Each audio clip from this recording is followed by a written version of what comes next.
What's up, H-Fam? My name is Terrence, and I'd like to welcome you to the Connect Corner, where the plants are fake and the people are real. Today, we're starting a brand new series, brand new collection of talks titled Greatest of All Time. Listen, be who you're called to be. We're gonna be interviewing some amazing men over the next few weeks because everything rises and falls on leadership.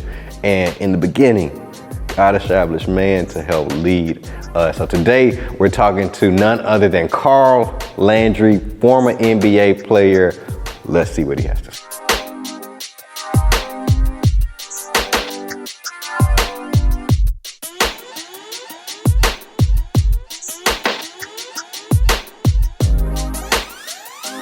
So, can I call you Carl or Mr. Landry? How do you? Carl. So, Carl, thank you for being here. Take some time out of your busy schedule. I can only imagine what retired NBA players are doing. But man, let's just start from the beginning so the people can get to know you. Who is Carl Landry? And let's just start from the beginning, getting to the NBA. Let's just start there. How was that journey? Okay, so the journey was definitely different, but I'm originally from Milwaukee, Wisconsin. Okay. The oldest of 5. Okay. I'm the oldest too. Not 5, but it's 4 of us, so I'm already connecting with you. A lot of responsibility being the oldest. Were you the guinea pig? Like I believe my parents guessed with me everything they did, parenting-wise. I guess. I don't know. I never asked him that question, but that's a great way to look at it. But so I'm the oldest of 5. Really didn't start playing basketball until my sophomore year in high school. Yeah. Wow. Tried out my freshman year. Cut. Wow. And the only reason, and the only reason why I tried out was because I began to grow. I was about 6'2" as a freshman, and walking down the hallways in school, people would ask me, "Hey, you play basketball? You don't play basketball? Right. Man, you a waste of talent, So I tried out for the freshman team and unfortunately got cut. But went back and tried it again my sophomore year and made junior varsity. Okay. Was able to continue to work hard, and my junior year and senior year I played on the varsity team. We played, but I went to a really good school, a powerhouse school where there wasn't much minutes out there for a guy like me who was essentially a late bloomer. So my senior year, I really didn't have any, Division I, Division II offers, but I had an offer to go to a community college in Vincennes, Indiana. It's 2 hours south of Indianapolis, Indiana. And I took that opportunity. Yeah.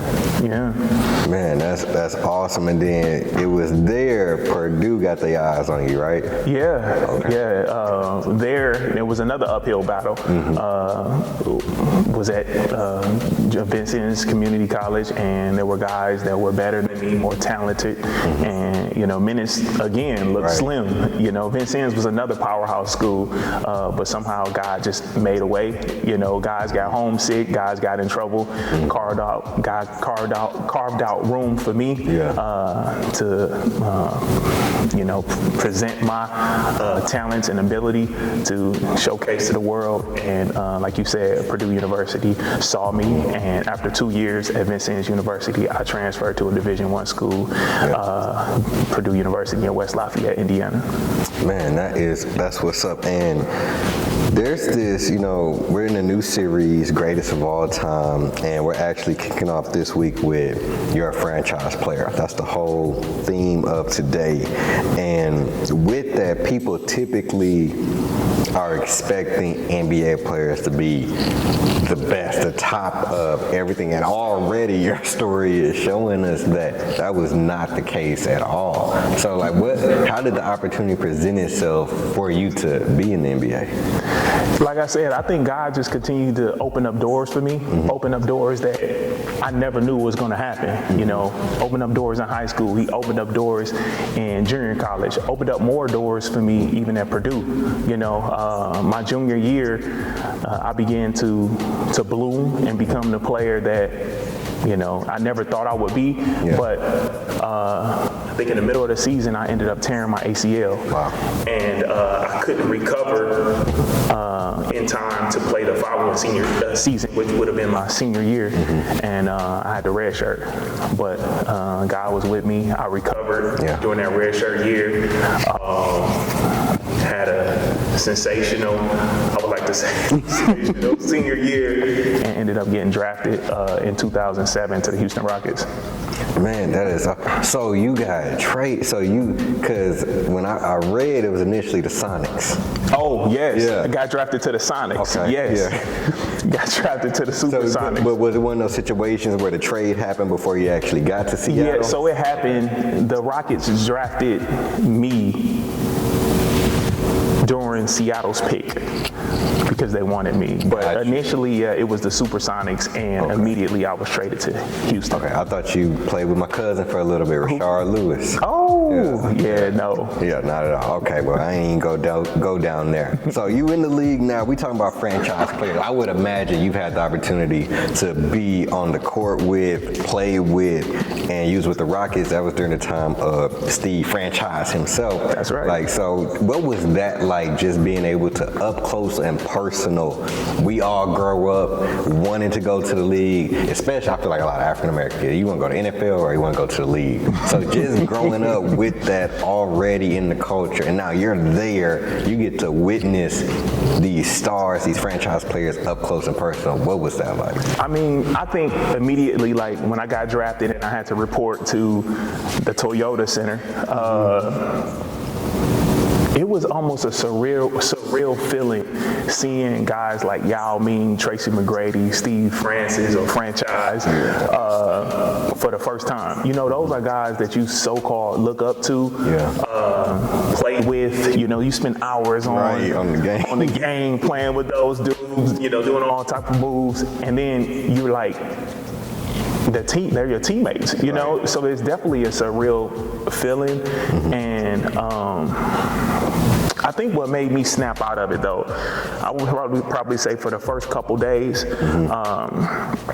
I was in awe. I was like shocked. Like I thought I was like everything, right? Because those dudes was my teammates. But like I said, my life has constantly been like an uphill battle. But God continued to open up doors. I think what made me snap out of it was during training camp. That's when everything starts. I seen a guy get cut from the team. Yes. Why? I don't know, but he got cut. And I began to like evaluate where I was on the roster. I was a second round pick, and I'm not sure if a lot of people know, but second round picks have non-guaranteed contracts. So again, I'm in another situation where I can be gone like that. And I think when I developed the mindset of like, look, these guys are, they're your teammates, but again, you somewhat competing against them for a roster spot. That's when the Yao Mings, the Tracy McGrady's, the Steve Francis, surreal feeling went out the door. And got to a place to where I know now it's okay, let me buckle down and do my part here on the team. Because clearly, like, I mean, we just being real, we know the ball going to Yao, Tracy, Steve. Like, that's where the ball going to. So what did it mean for you to see these franchise players? And in the world context, that's who the team is all around. But like we're learning today, from the beginning, God sees us as a franchise player. And even in your role to support the team, that's what kept you. What was it like coming to that understanding and actually like confidently walking in a supporting role? It was different. It was a lot different coming from, you know, a place where I was the superstar at Purdue. You know, I was the superstar at Vincennes.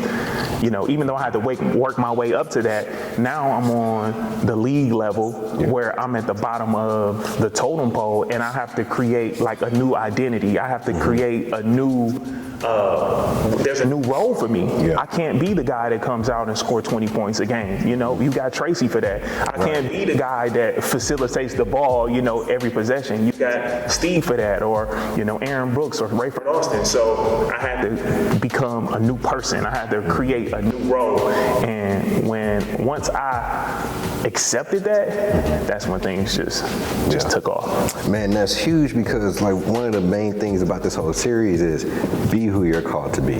And I feel like so often, especially with men, and specifically in the African American community, like we struggle with that.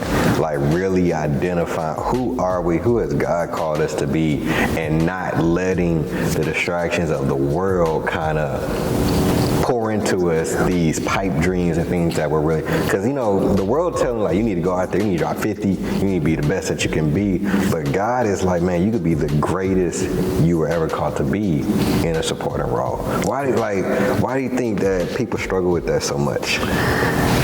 Well, I think it's something that's kind of like, you know, sold or inputted into you at a young age, you know, go do this, go do that, you know, or men are supposed to have, you know, to be a successful man, you got to have a lot of money, or to be a successful man, you got to have, you know, a lot of cars or a lot of women, and it's like, huh? You know what I'm saying? Right.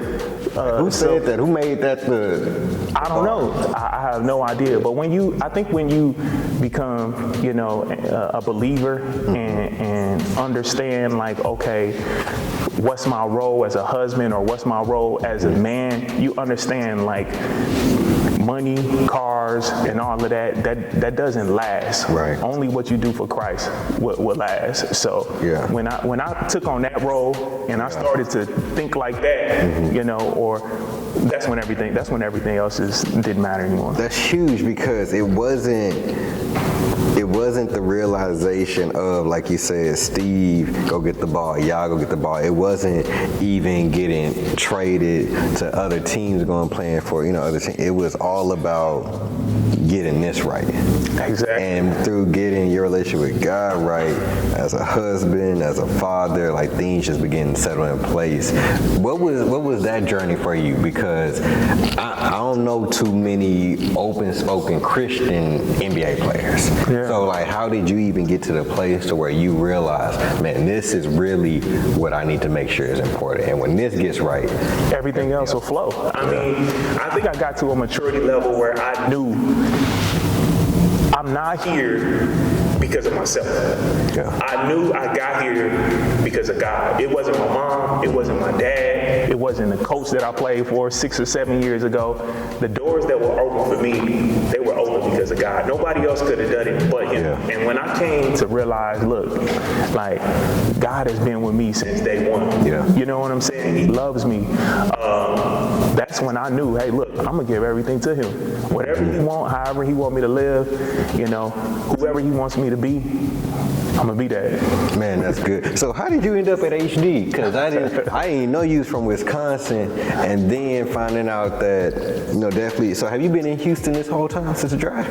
Yeah, well, got drafted in 2007. I lived here, but would commute back and forth to either Milwaukee, where I'm originally from, or Louisiana, where my wife is from. Gotcha. So in 2018, my wife and I, my fiance at the time, we knew that we wanted to make Houston our, primary residence and a place to call home and raise our family.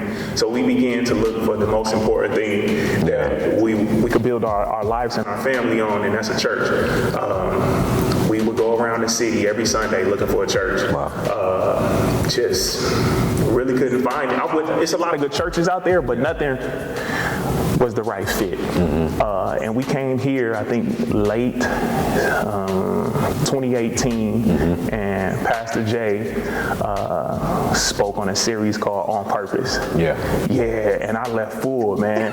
I left so full. That's good. I was talking to my wife, but a fiance at the time on the way home, and I'm like, wow, like, ain't nobody ever rung it like that. You know, traveling around the city, going in and out of a lot of churches trying to find a church home, but nobody brought it like that. So I told her, I said, let's try it again next week. Yeah. You know, if that cooking is that good, I can go back and get some more of that next week. So we went back, and same thing was full.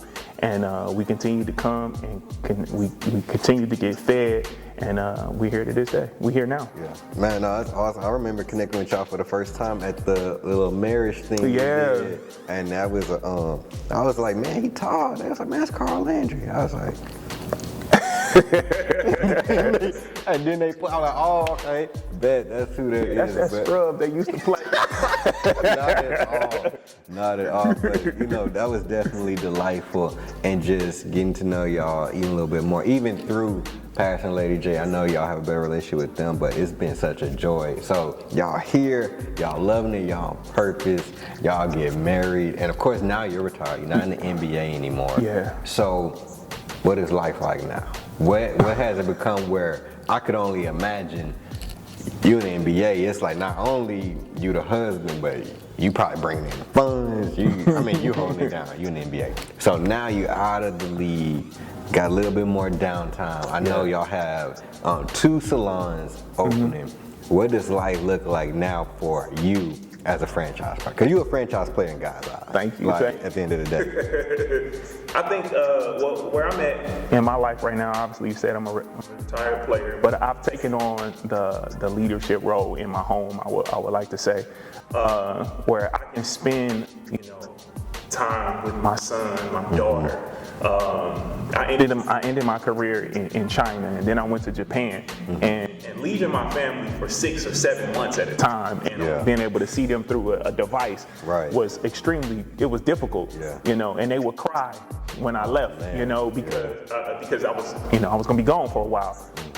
But now being there with them and spending time with them, with doing their homework and at their school events and going on bike rides with them and being supportive with my wife and man, it's an amazing feeling. It's an amazing feeling. So I'm taking on that father role right now. Man, that's good. And I love you started off by saying I'm taking on a leadership role, because just like we spoke about earlier, the world portrays to us that as men, we're supposed to be straight, bringing in all the finances, making sure everything is going in. And you right now are dispelling that, because leadership, who God has called us to be, is more than just the security of finances. It's being there for the bike rides. It's being there to support the wife, which I know she's pretty much running the salon, and you just told me like earlier that you drive her there. Yeah. So like what was dope about it is you've been supporting your teams throughout your life. Yeah. Everywhere you go, like God has constructed you with the gift of helps, the ability to come alongside people and serve them and help them succeed. And just the fact that you were able to accept that, man, is huge, because to me, that's peace, that's winning, that's what purpose looks. That's on purpose. Yeah. That's what on purpose. Like, what would you say to the fathers, to husbands that just have, you already know we carry a lot. As a new dad, been married a couple years, we already carry a lot. So what would you say to the young man sitting out there who may not be a husband yet, may not be a father yet, and even to the one who is a husband, who is a father? What would you say to them to let them know that, like, yeah, you are a franchise player, and that doesn't mean X, Y, Z? Yeah, I think we're called for a purpose. We're all called for a purpose. I think once we figure out that purpose, continue to grow that purpose. And I think if you don't know what your purpose is, serve. Serve under a leadership role, I guess I could say, and just do whatever do whatever you need to continue to build the kingdom. As a father, I sow into my kids. You know what I'm saying? I teach them. I try to teach them Bible verses. I try to, teach them right from wrong. I want to continue to build the kingdom, and the only way I can continue to build the kingdom right now in my home is to build the kingdom through them. Your dad has done a great job, building the kingdom. Sowing into the church and sowing into you guys. And I think, if I can be a mirroring image of Christ. That's huge, man. I'm doing God's work. No, you doing it. You're doing it 100%. Does anyone ever like, oh, it's Carl Landry, like what you doing now? And when you tell them, they're like, oh, Like, because they probably typically, you know, people only are held accountable for what they know. So they think NBA, they think, oh, if he retired, then he must either got some gig lined up with the Rockets. He must have this lined up. But in reality, you like, nah, I'm a family guy. Something else. So when they ask me, like, hey, like, are you Carl Landry? What you doing now? I tell them I'm getting fat. That's funny. Fat. But my goal is to continue to strive to be successful. Yeah. You know, and if I keep pushing, you know, God will keep helping me. Yeah. I know He will. And I'm proud of my kids. I'm proud of my wife. I'm just a proud individual, and I'm glad to have the Lord on my side. And just want to continue to keep doing this work. Man, that's awesome, y'all. That is Carl Landry, former NBA player, full-time husband and father. Listen, fathers, young folks, sons, uncles, all that. Just be who you're called to be. Don't let the world put a stigma. Don't let culture try to tell you what success looks like, because one thing you must know is that you are a franchise player no matter where you are. That's how God created you. That's how He always intended. So just be who He's called you to be. Service is starting, brand new series right now, greatest of all time. Share this with somebody. You never know who it may bless. Until next time, see you soon.